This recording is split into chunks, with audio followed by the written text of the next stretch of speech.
Along with that, we are continuing a series today called Summer Song, in which we're taking a look at what is the importance of songs in the Bible. Why are songs so important?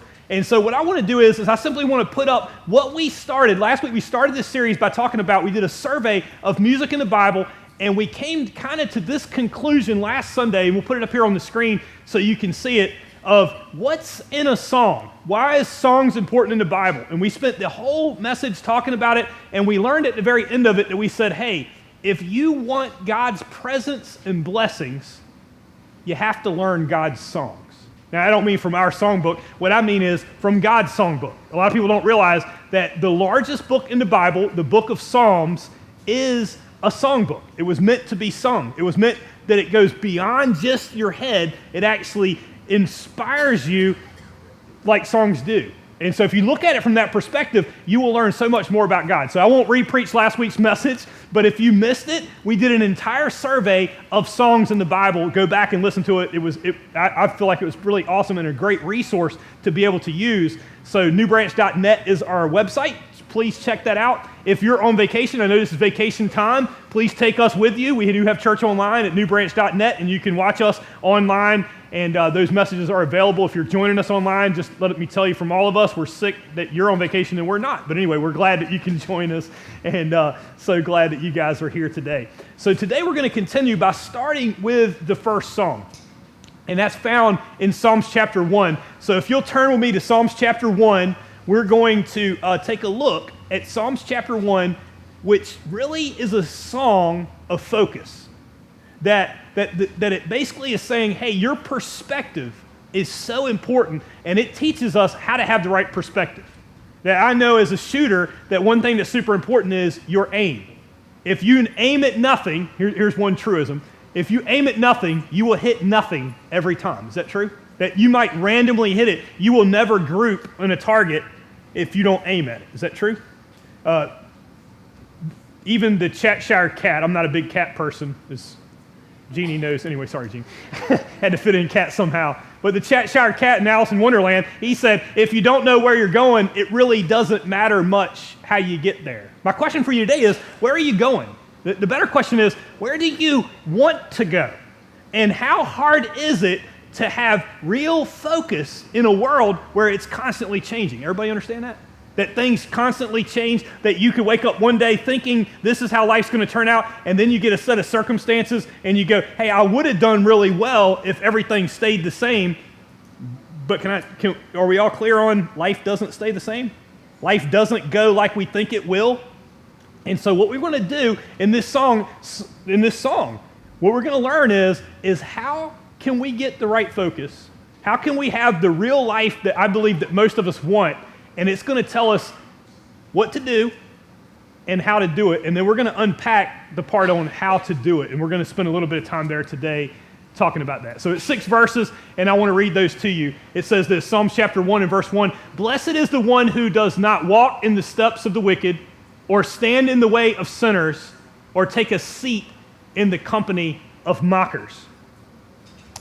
Let me ask you, does that sound like an environment, like your work environment? I don't know about you, but like even as a pastor, sometimes that's the way it feels, right? That, hey, you're stepping out into the world and it's like, hey, this is kind of a safe environment in here. But when you leave here, it's like, yeah, it feels like that. You're stepping where the wicked are. How do you remain blessed in those type environments? And that's really what it's going to tell us today. The word blessed here is what I believe most people want in life. That what we want most in life is to say, hey, we would like to have God's blessing, just like we talked about last week. We would like to have God's presence in our life. The word blessing really kind of means to be happy. It goes a little bit beyond just happy, like circumstance-based, but a true joy in life that goes beyond just your circumstances. Most people would say, yeah, that's what I desire. I would like to be fulfilled. I would like to be full. And that's what blessed really means. So what this psalm is going to do is, it's basically like a dichotomy. It gives 2 different types of people. The people that are blessed, here's what you do. The people that are not blessed, what is that like? So here we go, verse 2. But whose delight is in the law of the Lord, and who meditates in the law day and night. So it says, hey, the blessed person doesn't focus on the people in their lives that are trying to discourage them, the people that are trying to mock them, but he says they have peace and joy through the law of God, which is the word of God. That's basically what he's saying. And they meditate on that word. We'll talk about that more in a minute. Verse 3. That person is like a tree planted by streams of water, which yields its fruit in season, and whose leaf does not wither. Whatever they do prospers. So he goes on to describe it, and he says, hey, if you're going to be a blessed person, you are like a tree that's planted by water. If you know anything about trees or you know anything about water, what you'll find out is you will normally find water where you find strong trees. Like if you dig down, you'll know, hey, there's water in the ground, and somehow that tree has found it, and it's rooted in that water. And it lasts because of it, and it produces more. My grandfather used to have a saying that I've always remembered. It was this, that a mushroom comes up overnight, but it takes years to build an oak tree. But a mushroom also goes away overnight, and the oak tree stands the test of time. The tree that has inspired me the most, me and Frenchie go kayaking quite a bit, and we go into Dismal Swamp. And if you go out to Lake Drummond, there's a 2,000-year-old cypress tree there, and it's really awesome to see. But it has stood the test of time. It has stood hurricanes and storms and all of that. And the reason why it's able to do it isn't because circumstances are good and bad. It's because its root system, it's rooted in the right thing. And that's basically what he's talking about here, is he's saying, hey, if you're rooted in the Word of God, if you're rooted in what God wants you to have, then you will stand the test of time like this oak tree. And we'll tell you how to do that, like that cypress tree. Okay? So now we're about to shift gears. That's what it's like to be a blessed person. Here's what it's like to not be a blessed person. Verse 4. Not so the wicked. That means the people that are not blessed. They are like chaff that the wind blows away. Now I know we're out in the country, so I'm curious. How many people know what chaff is or been involved in that? Okay. I had to look it up because I wasn't quite sure, even though I was raised out here. I'm not a farmer.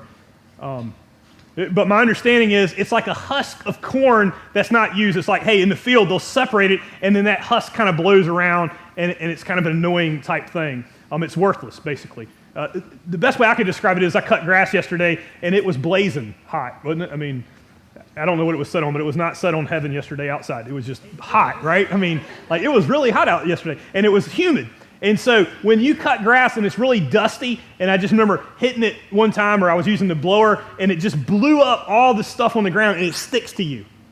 That's what chaff is like. Think of that, okay? Chaff is like that stuff that it's gross, right? It's just like it sticks to you. That's what how many people know somebody that's like that, right? I mean, hey, you're around them, and it's like, man, they're just, okay, sorry. Don't look at them. Somebody's like, you're poking on somebody. That's what chaff is like.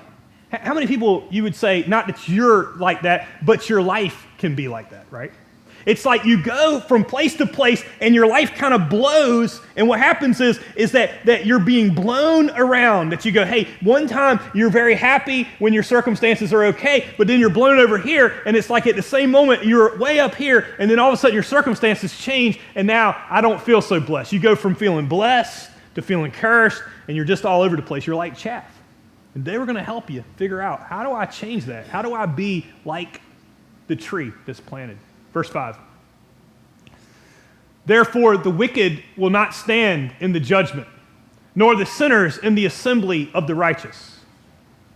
That he's really showing the difference. He's saying, hey, if you live like the wicked, if you're living in a way that you're based on your circumstances, you're going to be all over the place, and you're not going to be able to stand. When the hurricanes of life come, not if, when they come, it's going to blow you down. You'll be like the mushroom, and you'll go away overnight. And your faith will go away overnight. So how do you have something that lasts? Verse 6. For the Lord watches over the way of the righteous, but the way of the wicked leads to destruction. And today we want to talk a little bit about how can we have a faith? How can we have what it talks about? How can we be like that tree that's planted by living water that would go, hey, we could actually flourish, we could actually produce in whatever circumstances you face? Is that helpful to somebody? If somebody's coming here today and you're going, hey, I'm struggling, The hard part about this message, though, is that it's very super counterintuitive what we're going to teach today. It's countercultural. It's not going to fit who we are. It's not going to fit how we normally like to do things. But here's the thing. I got a feeling there's somebody here today that you're sick and tired of being sick and tired. And in order to have a different life, you've got to look at things a little differently. You've got to change your focus. And in order to do it, here's what it's going to require. You have to slow down. In a world that does nothing but amp up, it's going to require us to slow down. Now, here's the warning. If you're brand new with us today, what we're about to show you is going to be awesome for you, okay? If you've been here a long time, it's going to be awesome for you, but the hard part is I've used this acronym before, SLOW, and if you've heard it before, you may think, you're just repeating it, I'm just going to check out, would you just... But here's what I want to ask you. As you start to think about how to actually apply this to your life, if you were here last year when we used this same acronym, I want you to evaluate how are you doing from last year to this, okay? If you're doing great, awesome. Just celebrate that and say, hey, yeah, it just is a reiteration. But if you're coming after last year and you've come to this year and you go, my life really hasn't changed and I haven't really applied any of these things, I don't want you to go on a guilt trip. What I want you to do is I want you to start to apply this to your life. And so here's how it's going to work. The first two letters in the word slow, the S and the L, are going to be what we need to do.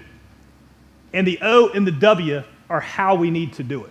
Okay? This is how we're going to put wheels on it, okay? So let's get into it. We have to slow down. The first thing we have to do is this. We have to surrender the need for more and more. You might be going, what? We have to surrender the need. The first step is really the first step. Because the problem that we face in life is very normal, is that what we think we need isn't what we really need. If I were to ask you, I have a feeling you could probably come up with what you need like this. Is that right? That you have something on your mind that you would say, hey, if I were to get this, that would fix the problem.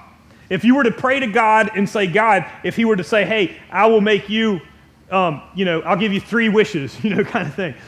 And you were to go to God and you were to say, hey, and he said, what do you need? I got a feeling you could probably come up with what you need like that, right? Wouldn't take much time to think of. Right? I need more money. I need that person that passed away to be able to come back. I need that broken relationship restored. What is it that you need? What is it that would fix your problems? And in this, we find we have to surrender the need for more and more. To fill the spaces of our lives, we have to slow down. I'm going to tell you this is very counterintuitive. Because when your back's up against the wall, we speed up, not slow down. Let me ask you a question. When you're under pressure, what's the first thing you do? Do you go to God or do you plan? This is big. A lot of people are going to struggle with whether they have this as a problem. And the hard part's going to be is, in order to evaluate it, we really have to grasp that this is a problem. And so I need to demonstrate it without being too offensive to you today, okay? I think I offended first service, so we're just going to leave it at that, okay? Here's how you can tell if you haven't surrendered the need for more and more. Are you burned out? Are you too busy? Are you trying to fit too much in? Do you feel like, hey, I just don't have enough week at the end of my calendar? You got a problem. Too much. Too much. Because if you don't get this, let me tell you something, you are never going to be blessed. What you're going to be like is, you're going to be like the chaff that's blowing around. You don't realize it, but you feel that in your life. If you feel like your life is, you just don't recognize it because it doesn't seem that way, because you might go, hey, I'm not really materialistic, I'm just busy. And sometimes, and especially even in the church world, we wear that like a badge of honor, like we think that's a good thing. And I can tell you today, until you can surrender, I can tell you what's going to happen. You're never going to be blessed by God. You're missing it. It's not going to work out for you. And what's going to happen is circumstances are going to change, and you're going to actually think, and somebody here today, this is exactly where you are. You're going to go, after all I've done, if you're saying that right now, you really need to lean into what we're about to talk about because you haven't truly surrendered the need for more and more. I want to give you a Bible verse to write down. It comes in the book of Psalms. I believe it's Psalms 46. Psalms 46. And what it says in Psalms 46 is this. It says, well, let me set it up for you. The children of Israel had enemies that were coming to destroy them, and that's what it comes out of. And as the enemies come, God's going to give them advice, and they're waiting on the Lord, but they're getting frantic. I don't know if you ever had that moment where it's like the enemies are at the gates, and now you got to decide something, and then the word of the Lord comes, and here's what the word of the Lord says. It says, "Be still and know that I am God." Be still. Is that what you thought he would say? When you're in the moment of crisis, God says, before you act, be still. Then you'll hear from me. In fact, that's the only way you'll hear from God. You see, God's voice is found in the margin. Do you know what I mean by margin? I think a lot of us don't know, right? I know.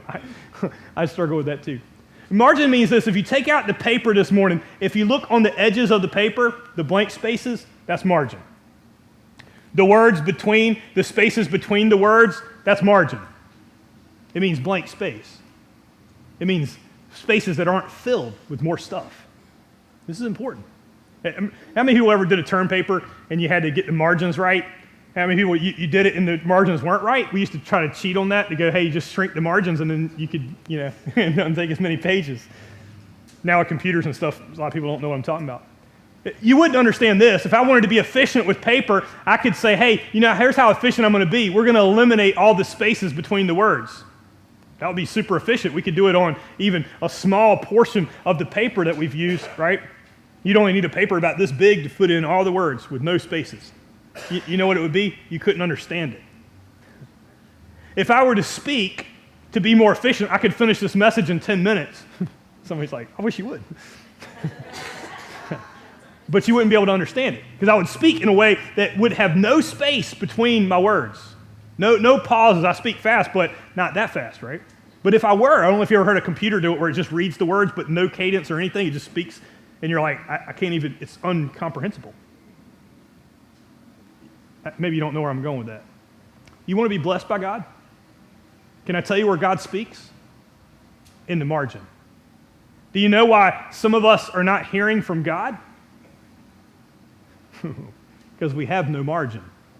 There's no margin in our life. We fill all the space, and God has no ability to speak into our lives. And I already understand all the excuses that we're going to make because I make them too. I mean, right? I only work 2 hours a week on Sunday, but then you guys are difficult, But I'm saying, but what happens? We fill in all the spaces. We think if we do more, and see, here's the problem with today's message. If you think it's about adding something else to the agenda, you could not be more wrong. God is saying this, I need you to prioritize being still or you will never hear from my voice. The problem is this, is that we think by doing we'll accomplish more. What can you accomplish without God? That's the point, right? That's the point of where we're going today. You will never hear from God if there's no margin because God always speaks in the margin. So we have to make margin. We have to carve out margin. And we're going to tell you how. I want to give you the second one. The first one is surrendering the need for more and more. More and more stuff, more and more needs, what we think we need, and be still and know that He is God. That could be life transformational. The second thing is this, to learn to wait on God. Sorry, I don't mean to laugh. You know why I'm laughing? Let me ask you a question. How many of us like to wait? I was at a grocery store in Windsor, I won't say which one, and I had to wait last night, okay? I had to wait. I thought to myself, do you know who I am? Right? I mean, you come over here tomorrow, you're going to find out. I'm just playing. Right? I don't like to wait. I hate waiting, right? I mean, it just makes me frantic. Does anybody raise their hand to say they like to wait? I know, Rachel, Devanudo, you must like it because you work for DMV. So. At least you guys like to make us wait or something, right? I mean, right? I mean, But that's how it feels, right? I mean, it's waiting. How bad is waiting? But I can tell you what I need to show you what the Bible has to say about waiting on God. We have to learn to wait on God. There's a verse, and I want you to write it in your margin because we got to learn this. Isaiah 40 in verse 30. Isaiah 40 in verse 30, here's what it says. It's talking about all the bad things that can happen in life. And you can go back and read what Isaiah says about it, but it's the same things we have today. Loss of relationship, loss of financial stability, loss of loved ones, all kinds of things. You can pick whatever it is. Job loss, fighting, politics, you name it. And it says this in Isaiah 40, verse 30, it says, even the youth shall faint and be weary, and the young men shall utterly fall. He's talking about a battle they face. How many people would say, hey, if you go out on the sports field today, that you wish you had the energy you had when you were younger? Is that right? I don't know anything about that. I'm in my prime, but but some of you guys are not in your, not much to say there, right? I know Mike wishes that he was like the youth that he wasn't. But what am I saying? You wish you had the energy of a young man or a mighty warrior, or when you had that, and it said, even that will fail. When you lean hard into your ability, right? Not just about age. When you lean hard into your abilities, what is it saying? It will fail. Here's what will not fail. But they that wait upon the Lord shall renew their strength. They shall mount up with wings as eagles. They shall run and not be weary. They shall walk and not faint. You know what it's really referring to? It's saying, just like in Psalms chapter 1, if you want to be blessed by God, you know where it's found? Not in you going, hey, I can do more and more and more. It says you'll be like the chaff. That's what it's saying. But those that learn to wait on God. Let me tell you something. If you study the Bible, and I've studied it a lot, you will not find one major character that did something major for God that didn't hear the voice of God when they waited. He didn't speak to people that were frantically going out. And every example of somebody going out in their own strength was all examples of people that failed. So let me ask you again. Do you wait on God? Or when you're in crisis, what do? Do you be still and know that He is God? Or do you rush out and plan? Do you rush out and do? Do you rush out and go? I know this is very counterintuitive, isn't it? In a world that's full, by the way, church is the same way, right? We can do and do and do and add more and more and more. And Jesus spoke to this very thing in one of my favorite passages, and so I won't stay there long because I've preached on it many times. Matthew chapter 6, where He taught us to pray. You know what He said? He said, I can see you're worried about many things. What you're going to eat, what you're going to drink, what you're going to wear. You're busy planning. You're busy doing. And you know what He said? He said, you want me to sum it up for you and tell you how this works? Seek first God's kingdom and His righteousness. Seek me first. That's what Jesus is saying. And then all these other things, they'll take care of themselves. That's what He's saying. I didn't say that, Jesus did. He's saying it's not adding. See, here's the problem. If you just add this to your agenda, you're going to utterly fail. It's not about packing more in. It's about prioritizing what's most important. You know what's most important? Your relationship with God. It's a fact. Being still and knowing that He's God. If you're impatient, you'll never hear from God. By the way, you being impatient with God doesn't rush Him. Have you learned that? That God's not going to speed up His time frame, and you might be thinking, well, why not? Why not? Because I thought that. I was like, well, why wouldn't God speed up for me, right? I mean, I got it. I'm ready. Where are you? Anybody praying that? Where are you, God? You know why He's not rushing? Because God understands something. He's going, I need you to get what is really important, because what you think you need, that's not what you need the most. It's found in another song that we're not going to cover in this series because we covered it in 3 messages last year in a message series called Sheepish, where we talked about the 23rd Psalm, the shepherd's Psalm. And what did he say? In the very beginning of Psalms 23, he said, the Lord is my shepherd, I shall not want. And then he said, he makes me lie down in green pastures. He leads me beside the still waters. You know what the still waters are? That's what we want in our lives. We want to be like this tree, blessed of God. And then he says something else that we really want. He restores my soul. Somebody, you're dry today. Somebody, you need him. You're like chaff. And today, you can change it. And we're about to show you how. But you have to get that you're never going to get the true blessing of God. You're going to go back and forth with circumstances. You're not deeply rooted until you learn one thing. You have to take time to wait for God. Be still and know that I am God. It's that important. And I keep saying it. You know why? Because it's the thing we struggle with the most. It's the thing that I struggle with the most. We don't need whatever this is. We need Jesus. Does that make sense? We don't need more money. We think we do. But I've met millionaires that are just as miserable today with $1 million. I've met millionaires that blew their brains out. Just being honest. I've seen pastors have nervous breakdowns. We think we know what we need. By the way, I know pastors that have committed suicide. We think we can add more, and it's about doing, but we are missing it because the only way we can have the strength of God and be like the tree planted by rivers of water and produce is to slow down, is to learn to wait on God. Now the question is, how do we do it? It's one thing to talk about it. Now we have to say, okay, I'm in. But how, right? If God's not going to rush when I'm impatient and I'm praying to God and I'm telling him the things I need, he's going, I need you to slow down and hear me. How do we practically do that? And so what I want to do in the next 2 points is just simply give you a simple plan that you can evaluate. Now, what I want to tell you is what I need you to do is I need you to hear the principle, and then I need you to evaluate. But as you evaluate your life through this principle, realize that you're not going to be perfect, okay? Does everybody understand that?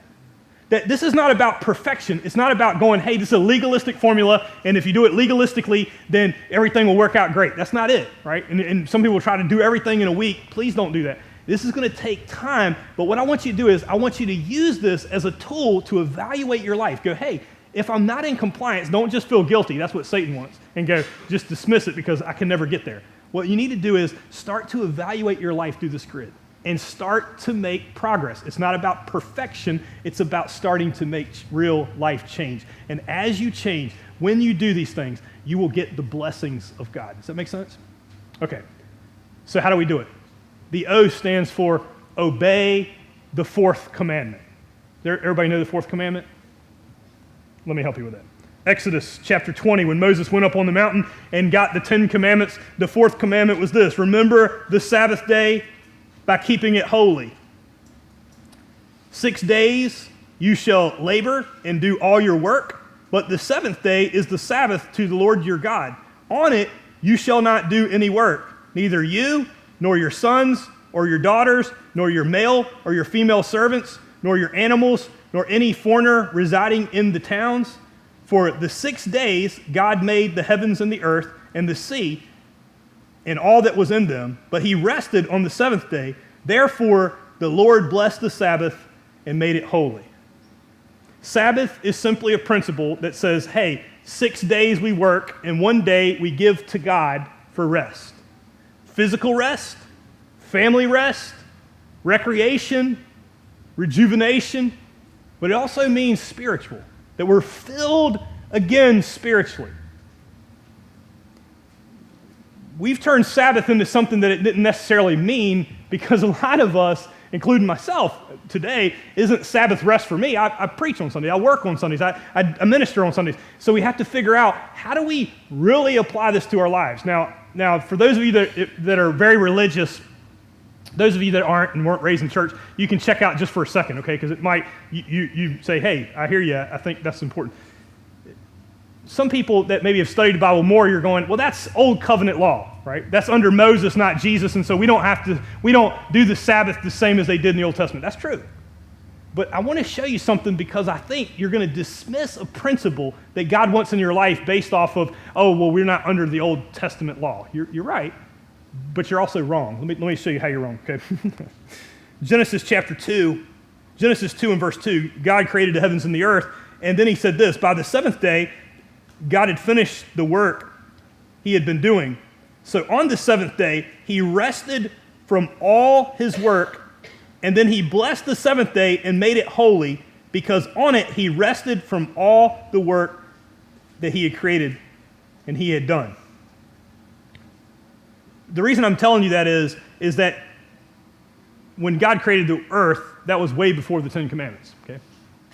So this isn't old covenant law. This is God saying this is a true principle, and that God himself followed it.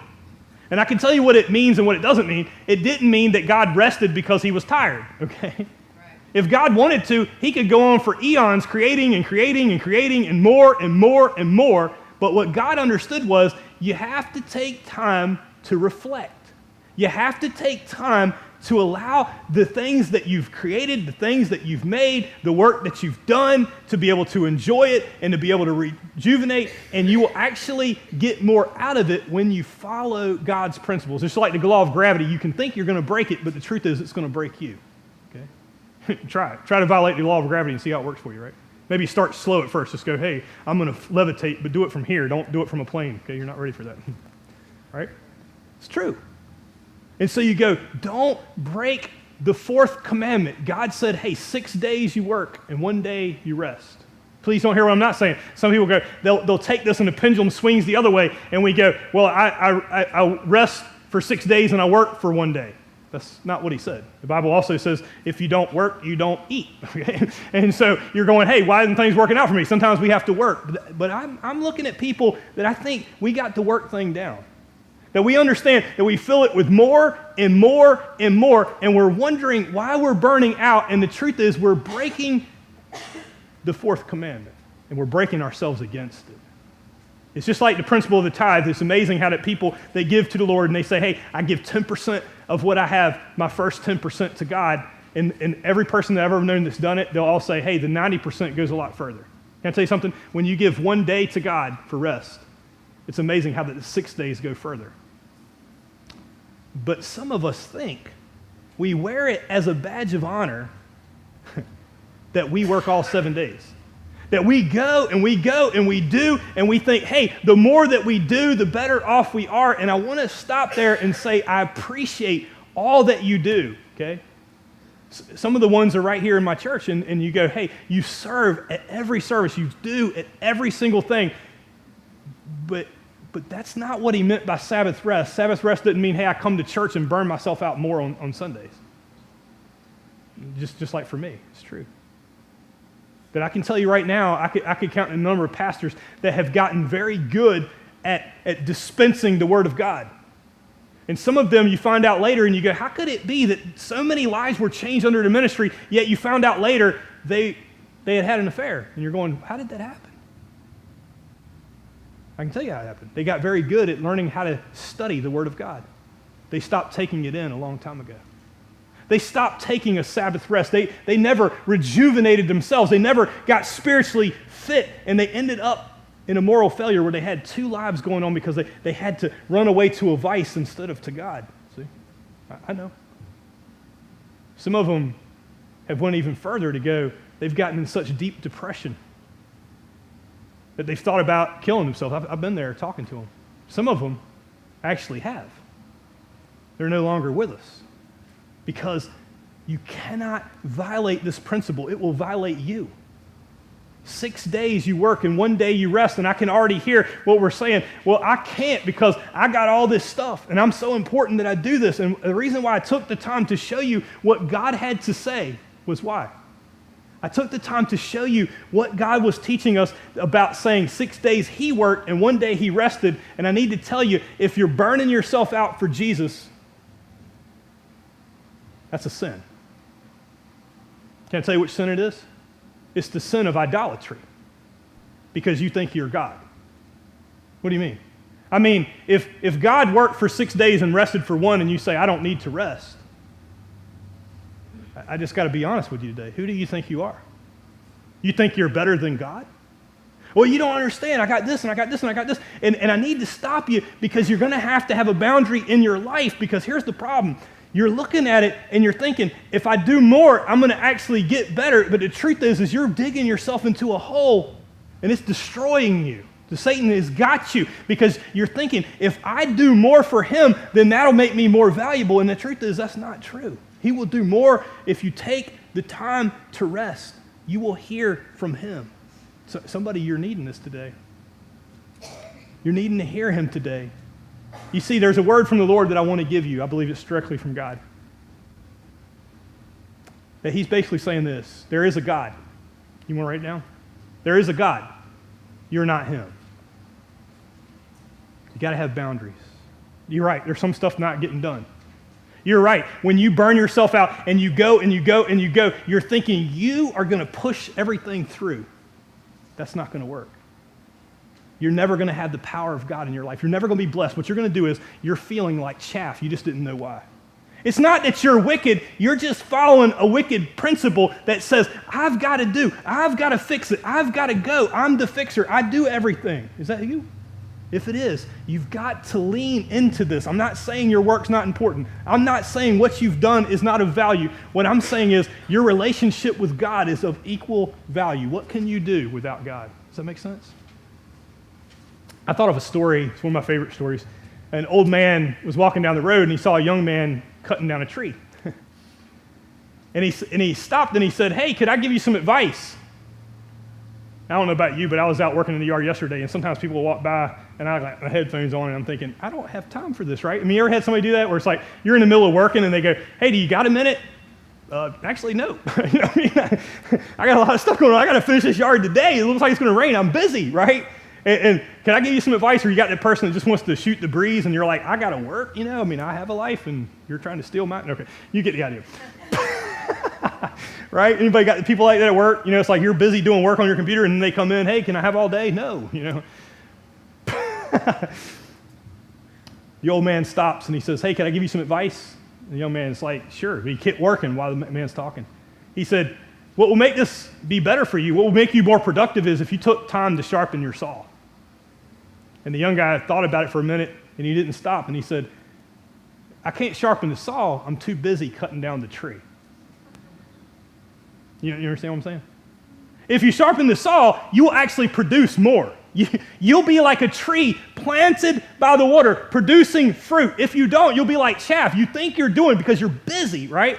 And see, here's the problem. Some of you guys, you're going, hey, I'm going to get around to this, and here's why it happened last year when you saw this, or the year before when we used the same acronym, and I'm asking you to evaluate. If you're not less busy today and you're not getting around to it today, you never will, because here's what you're waiting for. You're waiting for it to be, hey, I'm going to get around to it when it's less busy. No, you won't, because it's never going to be less busy.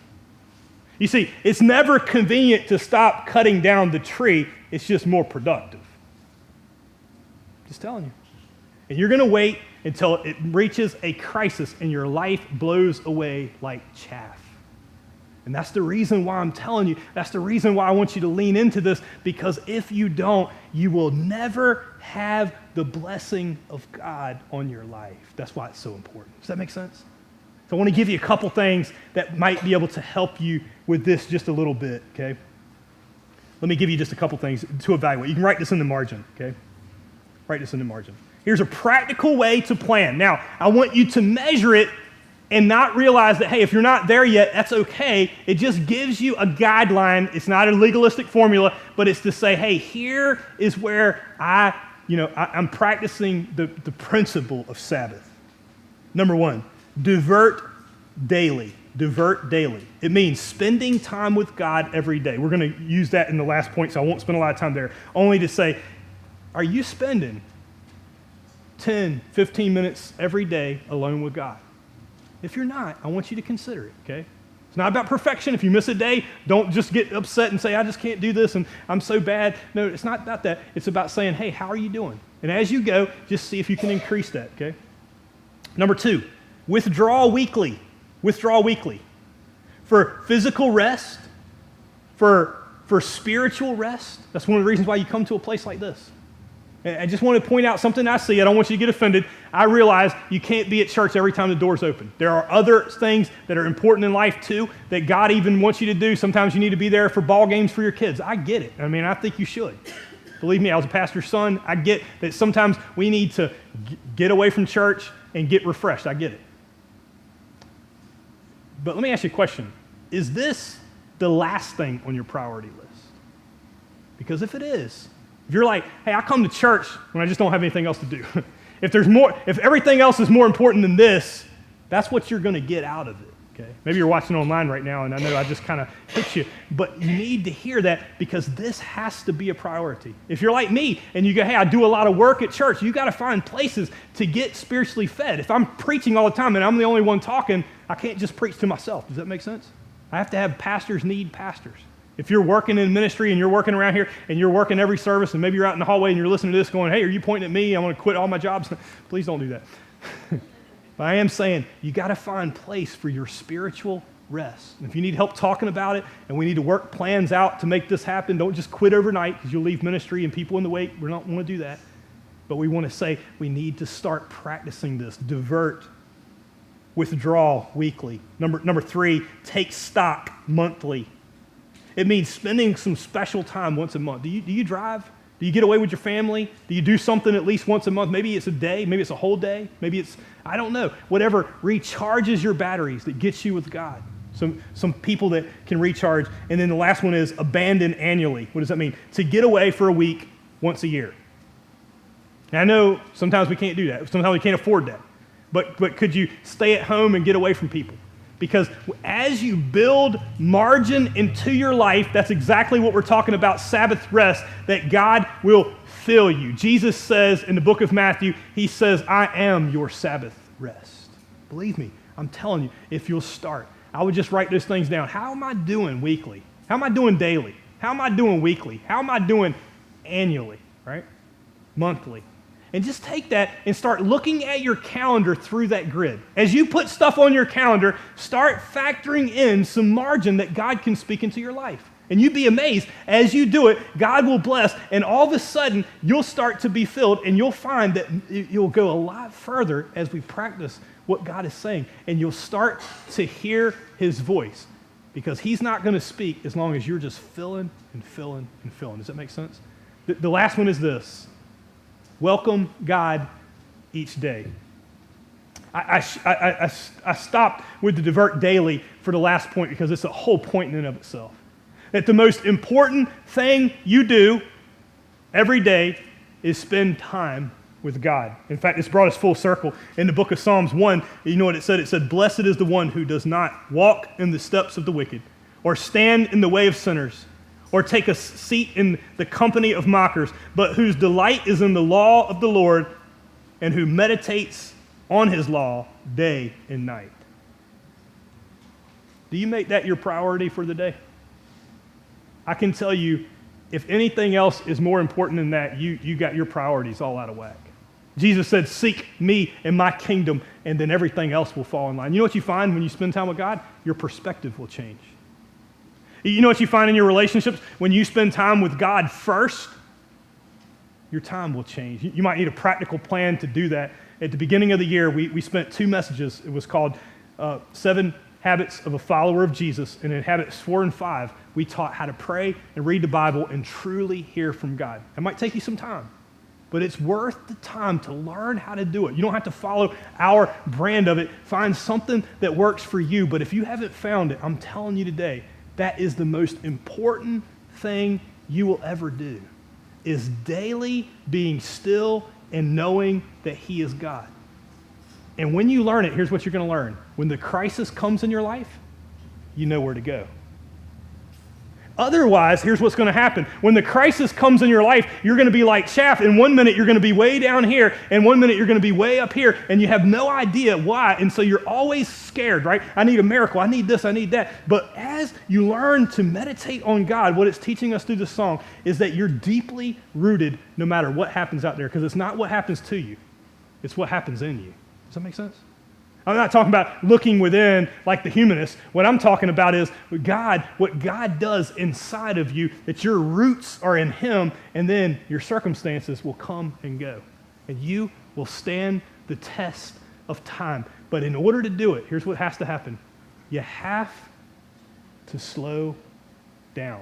Does that make sense? We got a lot more. Next week, we're going to talk about a song of crisis. If you're in a crisis, how do you face that?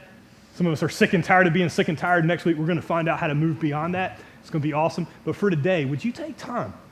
Would you pull this out, maybe this whole week, maybe evaluate yourself and say, how am I doing with this? Just be honest with yourself. Don't go on a guilt trip. Sit down and say, what could I change to start getting this into my life? And now all of a sudden, you've made a way in for God to speak into your life. Does that make sense? Let's stand for prayer.